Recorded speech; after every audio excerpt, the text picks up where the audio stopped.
Welcome to Abstractly African, where culture is a compass, ancestry is a resource, and transformation is a shared practice. I am Daniela Ayomide, and this week's cultural teaching is all about how to take care of yourself in these tumultuous times. Taking care of ourselves, tending to our individual needs. That's what Spirit is asking of us. How can we transform as a collective? How can we transmute our daily circumstances and challenges into moments that propel us forward? So, how can we take care of ourselves in tumultuous times? One of my favorite remedies, my favorite Àkóṣe, spiritual medicine, is a spiritual bath. If you've been following Abstractly African for the last month or so, you would have joined one of our talks about the spiritual body, the body as a container. Our body is almost like a mason jar, a container of space and time and life experience. So when we think of our body having the capacity to heal, we really must think in the dimensional sense, right? So our spiritual body houses our ashe, and our spiritual body is where we understand how to truly live as our authentic selves. Now, there's no secret that the times we are in are indeed tumultuous. And often people will look toward quick fixes. Even in spirituality, right? People will look toward things that they believe will help them without fully understanding the meaning. Here in the world of Abstractly African, we represent the diaspora. Here we understand that the relationship between spirituality and human nature is all encompassing. And in order to really get through life, Black people, Black Africans, have had many ways that we tend to the body in order to take care of ourselves. Now, in my family tradition, because we do have that Nigerian heritage and culture as Yoruba people, there's also the side of my family that is deeply Hoodoo. We're talking about elders and ancestors who were praying in tongues, praying with the power of the Spirit, okay? Ancestors who knew how to work with the roots of plants, okay? That's called root work. I had ancestors and elders that also did candle magic. They would not have referred to it that way. But if you ever heard your elders say, "Oh, I'm fixing a candle," that means they're preparing a candle to be lit for a special purpose and have maybe even added herbs or small things to the candle to enhance its power. I love Hoodoo because when you think about the ethnographic experience of Black people, right? That we're these special beings taken from an amazing land. Literally, I mean that literally, a land that amazes. We're taken from that land, but we brought with us to this new land our beliefs, our practices, all of these things traditionally that would have sustained us in Yoruba land, in the motherland. What's interesting in our spiritual teaching here at Abstractly African is that we've covered the 3 dimensions of experience that we have in our body. We've covered the emotional body, the mental body, and the spiritual body. In our talk about the mental body, we talked about the separation, mentally and spiritually, that happened during the Great Maafa, the great disaster and separation of Black people from their home, from our homeland. The Great Maafa is a moment in time where we watch the creativity, resourcefulness, and ingenuity of Black people come to the forefront. Because while tilling the land that we were brought into, while making this earth profitable for British folks, while tilling the land, we were careful to syncretize our beliefs. Syncretization is what happened as a result of the Great Maafa, the transatlantic slave trade. Syncretization is what freed Haiti, okay? The first free Black republic in the Western Hemisphere. Haiti, Wakanda, literally.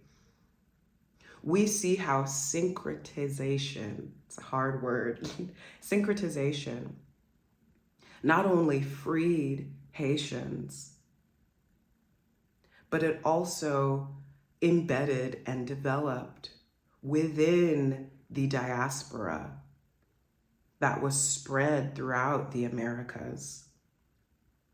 It embedded within Black American people what we now have today. People will call it Black folklore, right? Or African American folk magic. Syncretization is what happens when beliefs are held, but on the face, these beliefs are presented to represent something different. So in the face of colonization, brutalization, and human degradation, Black people were creative, resourceful, and ingenious to shield our ancient beliefs with the face of Catholicism, okay? So behind the saints, right?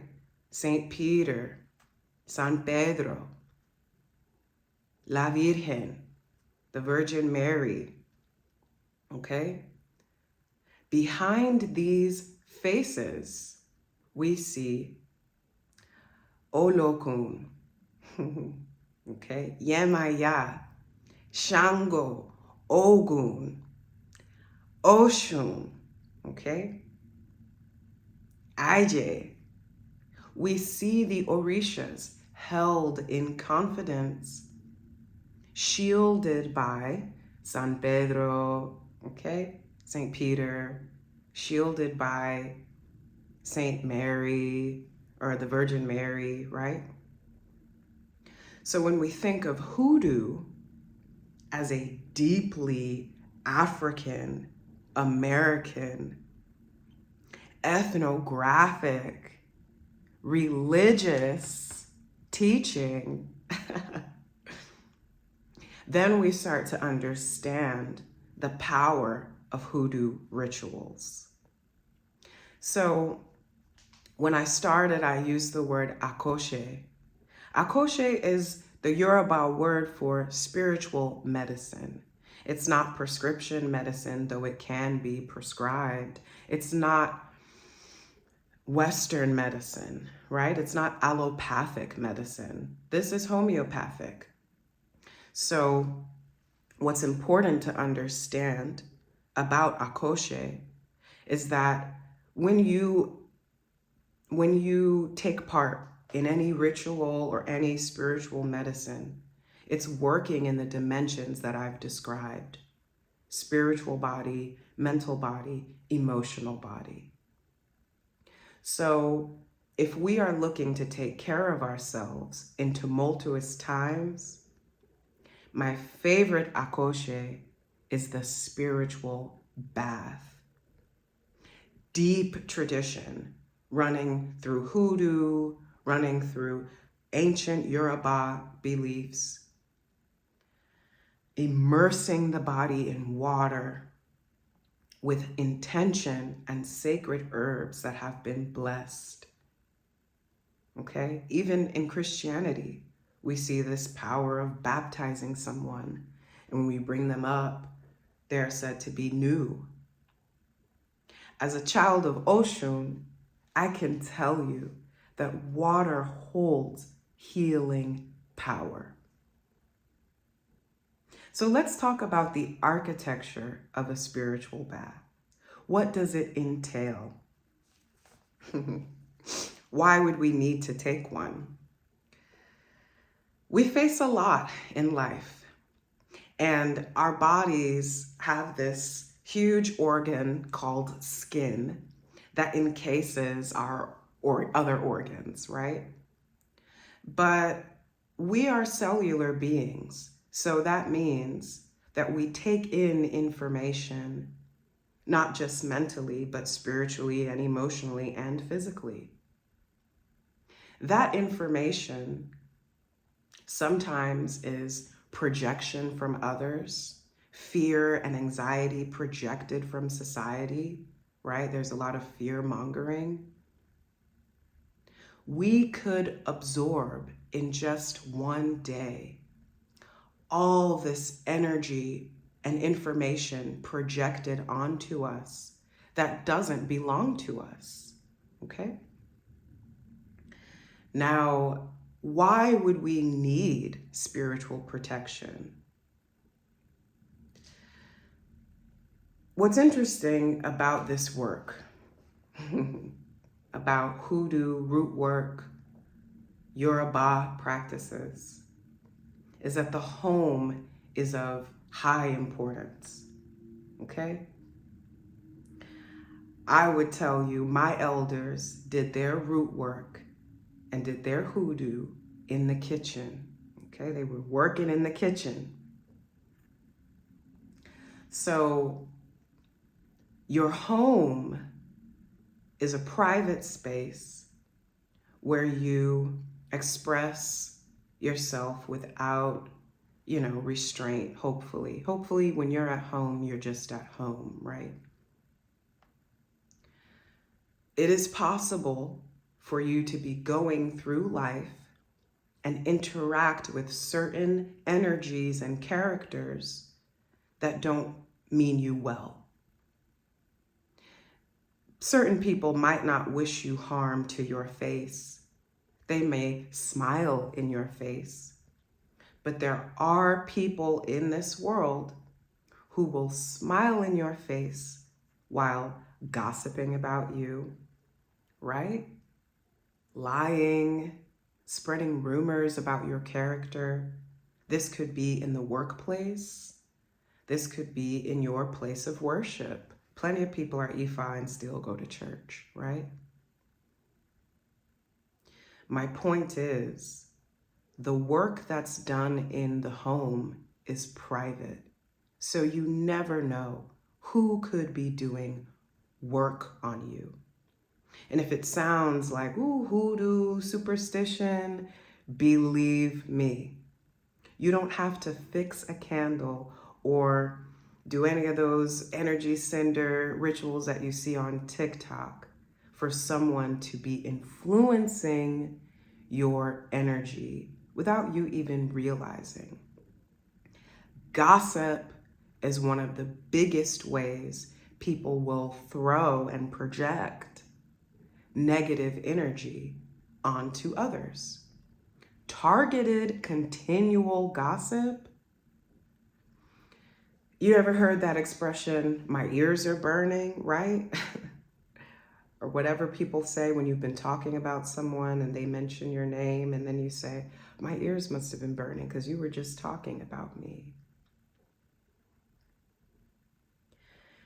The mental body, where your ori lives and your sense of perception of reality, in that space, in the mental body, in your world,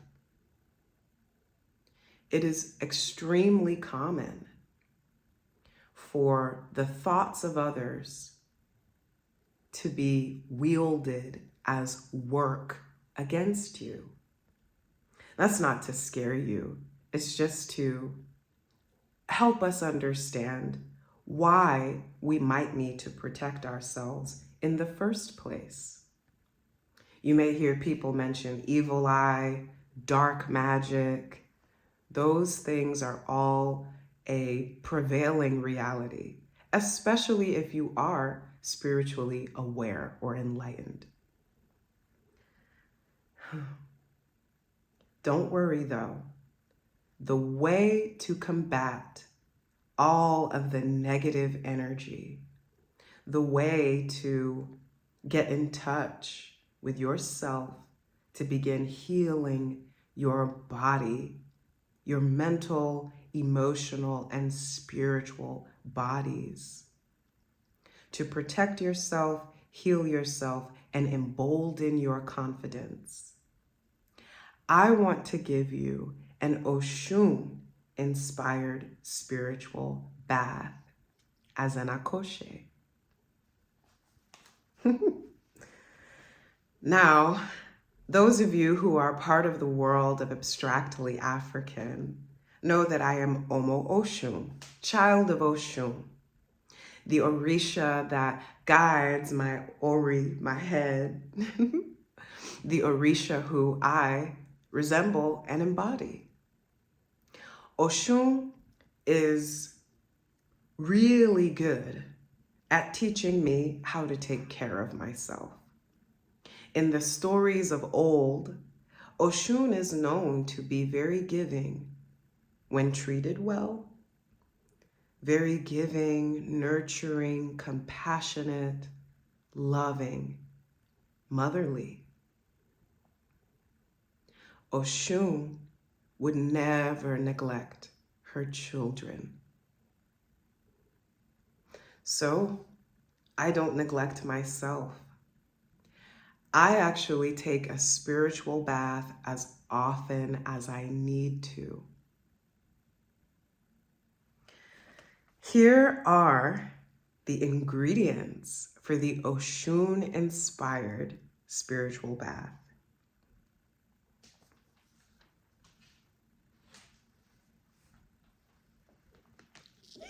The main ingredient is turmeric.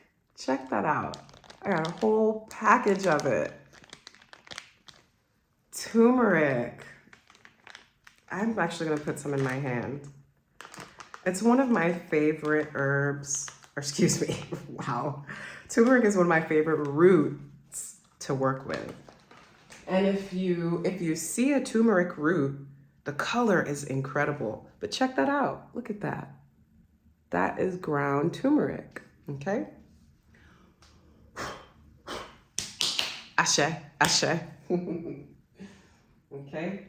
So for the Oshun-inspired spiritual bath, you need 3 tablespoons of turmeric powder, hot water, and rosemary. Check her out. See the rosemary? Gotta do what the TikTokers do. Rosemary is one of my favorite herbs because it has so many health benefits. When used in a bath, rosemary can be used for cleansing. These rosemary sprigs have a powerful smell, and the color, the evergreen color, recalls Oshun.